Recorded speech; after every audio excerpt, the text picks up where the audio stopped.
আগের দিনের ভিডিওতে তোমাদেরকে পৌঁছানো অবধি দেখিয়েছিলাম। তো এখন দেখো টিফিন করে আমরা সবাই মিলে বেরিয়ে পড়েছি বাবা তারকেশ্বরের দর্শনের উদ্দেশ্যে। তো দুর্ভাগ্যবশত দর্শন আমাদের হয়নি, কারণ সেদিন একেই তো ছুটি ছিল, কিছু হয়তো মানে পিকনিকের টাইম হয়তো কিছু উপলক্ষে হয়তো ছুটি ছাটা ছিল, আর এমনিতে সোমবার ছিল, প্রচুর পরিমাণে ভিড়। তো কতটা লাইন ছিল তোমাদের আমি দেখিয়ে দিচ্ছি চলো।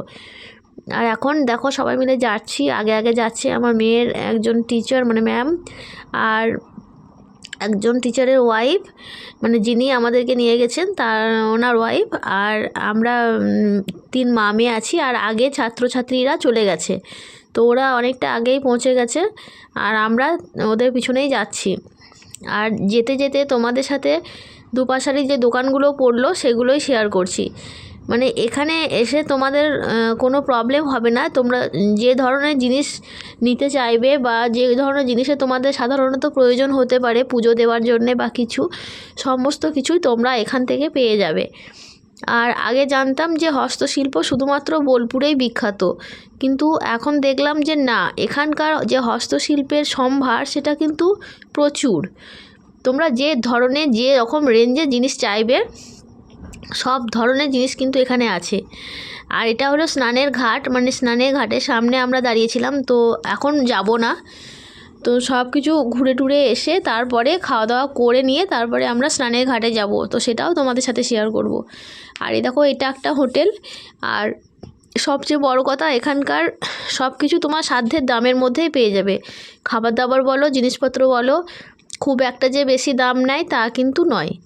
এখানকার একদম মানে রিজনেবল প্রাইসের মধ্যে সব জিনিসই তুমি পেয়ে যাবে।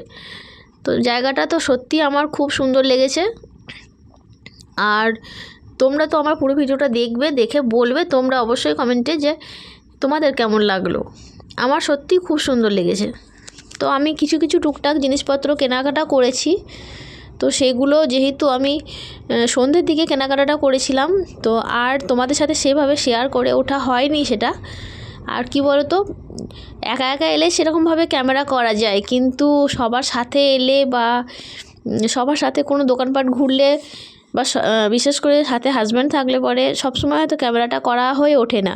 আর এই দেখো ওই যে বললাম আজকে সোমবার, তো ওই মহিলা না খুব দ্রুত বেগে হেঁটে যাচ্ছিলো পুজো করাবেন বলে। তো আজকে অনেকেই এখানে পুজো করিয়েছেন অবশ্য, প্রচুর লম্বা লাইন ছিল। আর এতক্ষণ আমি তোমাদের সাথে বাঁ পাশের দোকানগুলো শেয়ার করলাম, এখন দেখো ডান পাশের দোকানগুলো শেয়ার করছি। আর এই যে ছোট ছোট মন্দিরগুলো দেখেই বুঝতে পারছি যে আমরা মন্দিরে পৌঁছে গেছি। আমার তো শুধুমাত্র একটাই আক্ষেপ থেকে গেল যে মন্দিরে পৌঁছেও আমি বাবা বক্রেশ্বরের দর্শন পেলাম না, মানে বক্রনাথের দর্শনটা পেলাম না। তো আমার হাজব্যান্ড বলল যে মন খারাপ করো না, আমি পরে আবার তোমাকে নিয়ে আসবো। তো হাজব্যান্ডের জন্যে একমাত্র এটা আমি দেখতে পেলাম। তো বক্রেশ্বর আসবার প্ল্যান আমাদের অনেক দিন থেকেই হচ্ছিল, কিন্তু ঠিকমতো মানে সময় অভাবে আর হয়ে উঠছিল না। তো এটা যখন সুযোগ হলো তো মন্দিরটা দর্শন করে নিলাম। দেখো এটা হলো মূল মন্দিরে ঢোকার পথ। তো এখানে জুতো রেখে যেতে হয়, তো জুতোগুলো তোমাদের হারাবার কোনো ভয় নেই, কারণ এখানে জুতো দেখাশোনা করার জন্য লোক আছে। পার এক জোড়া জুতোতে ওরা 5 টাকা করে নিয়ে থাকে। আর দেখো এখানে যে পুকুরের মতো এটা করা আছে, এটাতে কিন্তু মানে পুরোটাই ঘিরে দেওয়া আছে। তো যদি বাচ্চা টাচ্চা নামে বা পড়ে যায় তো সেই জন্যে এটা ঘিরে দেওয়া আছে। আর এই যে তোমাদের বলেছিলাম পুজো দেওয়ার লাইন, আর এই দেখো লম্বা লাইন। তো আমি ক্যামেরা করছিলাম দেখে সবাই মিলে আমার দিকে এমনভাবে তাকাচ্ছিল, তো আমার ভীষণ লজ্জা করছিল। মানে ওরা জানি না কি ভেবে ওইভাবে তাকাচ্ছিল, তো মানে সবাই মিলে না তাকাচ্ছিল। আর এখন দেখো মন্দিরের বাইরে নন্দী মহারাজ আছে, সেখানে আমরা পৌঁছে গেছি। আর সেখানে তিলক নেওয়ার জন্য ব্যবস্থা আছে, তো আমরা সবাই মিলে মাথায় তিলকও পরে নিলাম। আর এই একটা গেট মূল মন্দিরে প্রবেশ করবার, বাবা বক্রনাথের মন্দিরে প্রবেশ করবার ওই একটা গেট, আর সামনের দিকে একটা গেট আছে। আর দেখো আমি আর আমার মেয়েরা মানে ঘুরে বেড়াচ্ছি নিজেদের মতোভাবে। আর সত্যি এই পুকুরে জলটা কিন্তু ভীষণ গরম ছিল। দাদা একে একে নেবে, জলটা সত্যি গরম তো হয়েছে।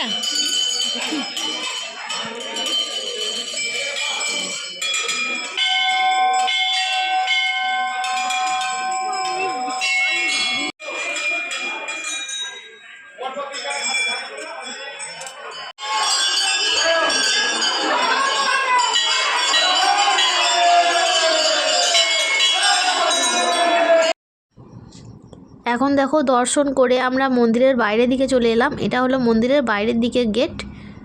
আর যেটা গরম জলের উষ্ণ প্রস্রবণ, তো সেটা আমি তোমাদের সাথে শেয়ার করব। মানে আমরা মন্দিরটা 2 টাইম গিয়েছিলাম দেখতে, সকালে এক টাইম আর বিকেলে এক টাইম। তো বিকেলে যখন যাব তখনই ওই উষ্ণ প্রস্রবণটা তোমাদের সাথে শেয়ার করব। আসলে প্রথমবার এলাম তো, আর সেরকমভাবে কেউ মানে সবাই আর কি প্রথমবার এসেছে, কেউই আগে আসেনি, তো কেউই ঠিকমতোভাবে চেনে না। তো সেজন্য আমাদের একটু প্রবলেম হচ্ছিল আর কি, কোন দিকে ঢোকে কোন দিকে বেরোই বুঝতে পারছিলাম না। আর এই দোকানগুলো হলো মন্দির চত্বরের ভিতরে একদম, মানে একদম মন্দির লাগোয়াই আর কি এই দোকানগুলো। তো আমি কেনাকাটাটা এখান থেকেই অবশ্য করেছিলাম। কেনাকাটা বলতে বিশেষ কিছু নয়, একটা ঠাকুরের পিকচার আর বাচ্চাদের টুকটাক কিছু খেলনাপাতি আর কিছু হাতে পরবার জন্যে কিছু ব্যান্ড, এই আর কি, এইসবই কেনাকাটা করেছিলাম। তো এখানে সতীপীঠ, মানে মা এখানে মহিষাসুর মর্দিনী রূপে বিরাজমান। তো এটা হলো সতীপীঠের মানে 51 পীঠের এক পীঠ। এর উল্লেখ কিন্তু অনেক জায়গাতেই পাওয়া যায়। আর দেখো এখন আমরা স্নানের ঘাটে পৌঁছে গেছি। তো তোমরা যারা আসবে, যদি স্নান করতে চাও গরম জলে, তাহলেই একমাত্র এখানে আসবে। আর তাছাড়া যারা স্নান করবে না তাদের জন্য কিন্তু 10 টাকা দিয়ে টিকিট কেটে এখানে আসা মানে একদম বেকার। তো আমরা তো জানতাম না, ওই যে বললাম ফার্স্ট টাইম এসেছি। তো আমাদের এটা এখান থেকে যেহেতু আমরা কেউ স্নান করিনি, এটা আমরা ভাত টাত খেয়ে তারপরে ওই 4টের দিকে এসেছিলাম। আর যেহেতু কেউ স্নান করিনি বলে আমাদের এতজনের 10 টাকা করে টিকিট দিয়ে এখানে ঢোকাটা কিন্তু একদম ফালতু হয়ে গেছে। তো ভেতরে গিয়ে সেরকমভাবে কিচ্ছু নেই, 2-একটা ফুলের গাছ আর কিছু না। আর আছে পুরুষদের আলাদা স্নানের ঘাট, মহিলাদের আলাদা স্নানের ঘাট। তো ওইটাই দেখবার এখানে জিনিস, আর তাছাড়া কিন্তু কিচ্ছু নেই সেরকমভাবে। তো তোমাদেরও আবারও বলে দিচ্ছি যে যদি কেউ স্নান করতে চাও তবেই কিন্তু এখানে আসবে, তাছাড়া কিন্তু এখানে এসে ফালতু 10টা টাকা তোমরা নষ্ট করো না। এই যে সেই স্নানের ঘাট, এখানকার জলটা কিন্তু গরম, মানে তীব্র গরম নয়, এখানকার জলটা ওই স্নান করবার উপযুক্ত, যেমন ঠান্ডা গরম মেশালে হয় ঠিক সেরকম আর কি। তো মেয়েরা তো খুব আনন্দ করছিল, দেখো মানে ছাত্রীরা আর কি সবাই খুব আনন্দ করছিল, সবাই বলছিল মানে একে অন্যকে রাগাচ্ছিল যে স্নান করে নেই এরকম বলে আর কি। তো যেটা মূল উষ্ণ প্রস্রবণ সেটা কিন্তু এর পাশেই। তো বন্ধুরা এতক্ষণ ভিডিওটা যে দেখলে কেমন লাগলো অবশ্যই যেন কমেন্টে জানিও, আর লাইক দিতে ভুলে গেলে লাইক দাও।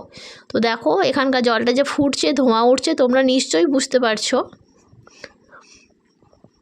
আর ভিডিওটা প্রচুর শেয়ার দিয়ে সবাইকে দেখার সুযোগ করে দাও। তো দেখো একদম ধোঁয়া উঠছে, কিন্তু পরিষ্কার বোঝা যাচ্ছে যেখানে ধোঁয়া উঠছে আর ফুটছে, একদম টকবক করে ফুটছে। এখানকার জলটা কিন্তু ভীষণ গরম, মানে একদম তীব্র গরম। তো চলো আমরা মন্দিরে মাকে একটু দর্শন করে নিই, প্রণাম করে নিই, তারপরে আবার চলে যাব বাসে। তো দেখো এখন বাসে উঠে পড়েছি, এখন বাজে সন্ধ্যে 6টা মতো। তো বাচ্চাদের মানে ছাত্রীরা দেখো তখনও নেচে চলেছে, ওদের এনার্জি লেভেল কিন্তু হাই। তো চলো আজকের ভিডিওটা এই পর্যন্তই রাখছি। যদি ভালো লাগে অবশ্যই লাইক কমেন্ট করো। তো পুরো বাসটাকে তোমাদের একবার দেখিয়ে দিই আর কি, সবাইকে কোথায় বসেছি। তো আসার মানে ফিরবার সময় পজিশনগুলো সব চেঞ্জ হয়ে গেছিলো। তো তোমাদের সাথে আবার নেক্সট কোনো ভিডিওতে দেখা হচ্ছে। আজকের মতো টাটা, সবাই ভালো থেকো, সুস্থ থেকো।